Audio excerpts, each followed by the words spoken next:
Daugiau nei 150 metų gyvuojantis Vilniaus universiteto botanikos sodas ne tik didžiausias Lietuvoje, bet ir turtingiausias augalų kolekcijomis. Botanikos sode mes turime virš 10 000 pavadinimų augalų.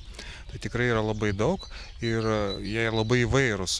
Mes paprastai stengiamės visų dėmesį atkreipti į tas kolekcijas, kurios yra didelės. Bet šiuo metu patys tikriausiai puošniausi augalai yra alyvos. Turime apie 200 pavadinimų alyvų ir jos dabar kaip tik yra pradėję žydėti. Tai be alyvų šiuo metu jau nepradėjo, jau žydi visą mėnesį po truputėlį žydi rododendrai.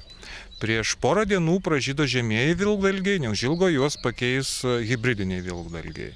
Vis dar žydi šilagėlės ir raktažolės, žydi dekoratyvinės obelys ir daugybė kitų augalų, kurių mes turime po kelis ar keliasdešimt. Man anksčiau minėti jų yra didžiuliai plotai.